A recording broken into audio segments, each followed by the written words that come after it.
Hi everyone. तो इस session में हम लोग पढ़ेंगे टेंस के बारे में। टेंस क्या होता है? ट्रांसक्यूटेनियस इलेक्ट्रिकल नर्व स्टिमुलेशन, इसको हम लोग बोलते हैं।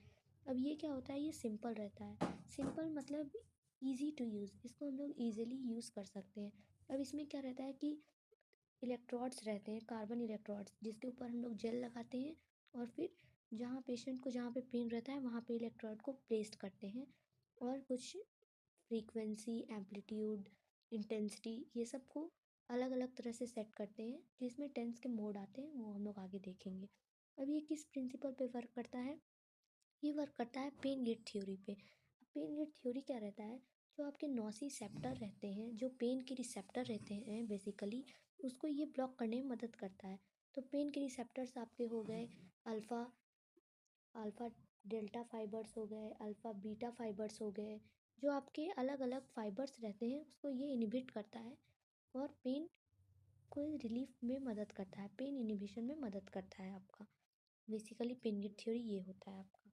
अब देखते हैं कि टेंस के अलग अलग कौन कौन से मोड होते हैं। तो टेंस के मोड होते हैं आपके, हाई टेंस होता है, लो टेंस होता है, ब्रीफ टेंस होता है, बर्स्ट टेंस होता है और मॉड्यूलेशन टेंस होता है। हाई टेंस आपका क्या रहता है? ये लो इंटेंसिटी हाई फ्रीक्वेंसी का रहता है। जैसे कि जानते हैं हम लोग कि जो टेंस जो रहता है वो हमारे लो फ्रीक्वेंसी मोडालिटी में आता है, मतलब लो फ्रीक्वेंसी का ये मोडालिटी है। तो जो हाई टेंस रहता है इसका इंटेंसिटी हम लोग लो रखते हैं और फ्रीक्वेंसी हाई रखते हैं। तो इसका जो नाम नेमिंग बेसिकली जो हुआ है ये फ्रीक्वेंसी के बेसिस पे नाम नेमिंग हम लोग करते हैं। इसकी फ्रीक्वेंसी हाई है तो इस वजह से इसको हम लोग हाई टेंस या फिर कन्वेंशनल टेंस भी कहते हैं। अब जो लो टेंस रहता है वो क्या रहता है? लो फ्रीक्वेंसी और हाई इंटेंसिटी का रहता है।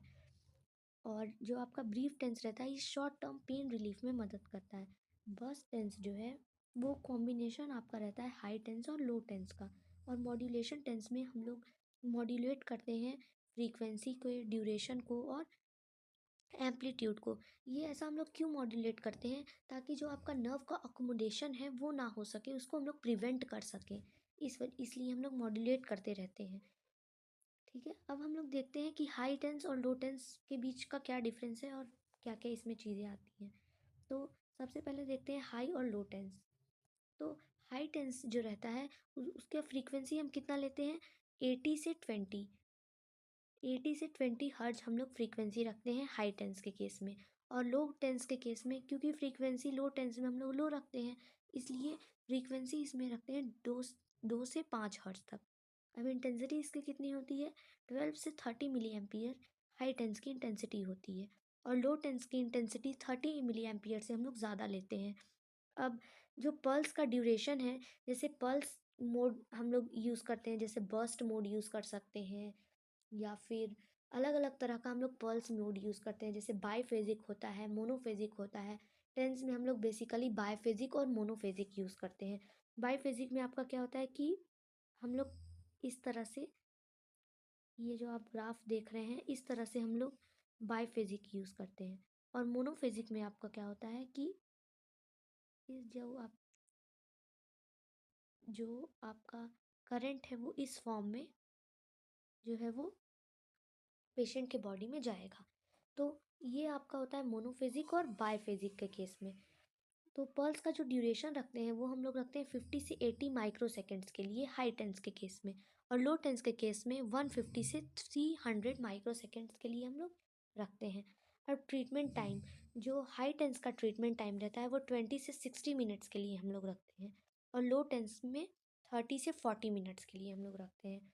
और आपका जो बर्स्ट टेंस रहता है वो बर्स्ट टेंस और ब्रीफ टेंस देखते हैं। ब्रीफ टेंस जो होता है शॉर्ट टर्म पेन रिलीफ, मतलब कि जब पेन रिलीफ शॉर्ट टर्म के लिए चाहिए होता है। अब पेन शॉर्ट टर्म के लिए हम लोग को कब चाहिए होगा?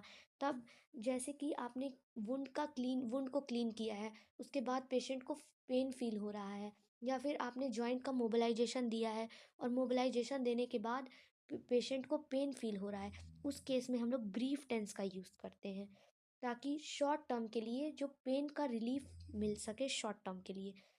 नाम से ही क्लियर है, जैसे यहाँ पे ब्रीफ, ब्रीफ मतलब क्या? शॉर्ट टर्म के लिए पेन से रिलीफ मिलता है। अब बर्स्ट टेंस में क्या होता है कि एक पैकेट्स के फॉर्म में जो करंट जो है वो पेशेंट की बॉडी में एक burst of energy, burst of packets के फॉर्म में पेशेंट के बॉडी में जाता है। और ये कॉम्बिनेशन रहता है आपका हाई टेंस और लो टेंस का कॉम्बिनेशन रहता है ये। अब मॉड्यूलेशन टेंस क्या रहता है? मॉड्यूलेशन टेंस में वही जो मैंने आपको बताया कि ड्यूरेशन, एम्पलीट्यूड और फ्रीक्वेंसी जो है हम लोग चेंज करते रहते हैं। जैसे कि मान लीजिए सबसे पहले हमने एम्पलीट्यूड रखा, या फिर कोई भी एम्पलीट्यूड 20 मिली एम्पियर का दिया हमने, या फिर 30 मिली एम्पियर का दिया। तो सबसे पहले हम क्या करेंगे कि पेशेंट के स्टार्टिंग ट्रीटमेंट टाइम में जैसे ही स्टार्ट करेंगे उसको, सबसे पहले क्या करेंगे 20 मिली एम्पियर का देंगे। फिर धीरे धीरे धीरे धीरे हम लोग उसको बढ़ाते बढ़ाते बढ़ाते बढ़ाते 30 तक लाएंगे। फिर उसके बाद क्या करेंगे, फिर 30 से हम लोग डिक्रीज़ करते करते 20 तक लाएंगे। इस तरह से हम लोग मॉड्यूलेट करते रहेंगे एम्पलीट्यूड को, फ्रीक्वेंसी को, ताकि जो पेशेंट का नर्व एक्यूमुलेशन जो है उसको हम लोग प्रिवेंट कर सके, और पेन रिलीफ में फिर ये मदद करता है मॉड्यूलेशन टेंस। अब हम लोग देखते हैं कि किस किस केस में हम लोग टेंस को दे सकते हैं, मतलब टेंस के इंडिकेशंस क्या क्या हैं। तो इसका इंडिकेशन है, जैसे कि देख लीजिए आप, ये हम एक्यूट और क्रॉनिक दोनों पेन के केस में दे सकते हैं। जैसे कि लोअर बैक पेन का केस है अगर, तो हम दे सकते हैं लोअर बैक पेन अगर आपको हो रहा है, लंबर रीजन पे पेन है, सर्वाइकल रीजन पे पेन है, तो हम लोग उस केस में हम लोग टेंस का यूज़ करते हैं। मस्कुलोस्केलेटल पेन है अगर, तब हम लोग यूज़ करते हैं। ऑस्टियोआर्थराइटिस और रूमाटॉइड अर्थराइटिस के केस में हम लोग यूज़ करते हैं। पोस्ट ऑपरेटिव पेन, अगर आपको सर्जरी हुआ है या फिर ऑपरेशन, कोई भी किसी भी तरह का ऑपरेशन हुआ है उसके बाद अगर पेन हो रहा है आपको और पेन रिलीफ चाहिए, तो उस केस में हम लोग पेन रिलीफ करने के लिए, पेन इनिबिट करने के लिए हम लोग टेंस का यूज़ करते हैं। बेसिकली हम इसको थर्ड ट्राइमेस्टर में यूज़ कर सकते हैं।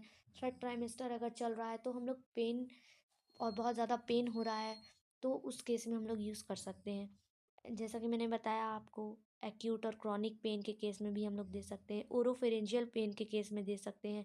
ट्राइजेमिनल न्यूरल्जिया है उस केस में हम लोग दे सकते हैं टेंस। अब देखते हैं इसके कॉन्ट्रा इंडिकेशंस क्या क्या हैं। अब कॉन्ट्रा इंडिकेशंस में इसके आ जाते हैं पेस मेकर। कोई कार्डिक पेशेंट है, हार्ट का पेशेंट है, उस केस में हम लोग अगर पेस मेकर पेशेंट लगाए हुए हैं तो उस केस में हम लोग नहीं देंगे टेंस। कॉन्ट्रा इंडिकेशंस होता है कि किस किस कंडीशंस, कौन कौन सी ऐसी कंडीशंस है उस कंडीशंस में हम लोग टेंस नहीं देंगे। फिर आइस पे हम अप्लाई नहीं करेंगे। इन्फेक्टेड वुंड्स अगर है तब अप्लाई नहीं करेंगे, ताकि वुंड्स, अगर वुंड इन्फेक्टेड है और अगर उस केस में हम टेंस यूज़ कर रहे हैं तो उस केस में क्या है कि वुंड का फैलने का भी चांसेस बढ़ सकता है। एपिलेप्सी के केस में हम लोग सीजर्स के केस में यूज़ नहीं करेंगे। अगर थ्रोम्बोसिस बन चुका है, आर्ट्रियल थ्रोम्बोसिस है, वीनस थ्रोम्बोसिस है, तभी भी हम लोग यूज़ नहीं करेंगे। एक्टिव ट्यूमर के केस में यूज़ नहीं करेंगे, ताकि ट्यूमर फैल ना जाए, उसको प्रिवेंट करने के लिए हम लोग यूज़ नहीं करेंगे टेंस को। अनकोऑपरेटिव पेशेंट, अगर पेशेंट जो है वो कोऑपरेट नहीं कर रहा है तो उस केस में हम लोग टेंस का यूज़ नहीं करेंगे। आई होप आपको समझ में आ गया। Thank you.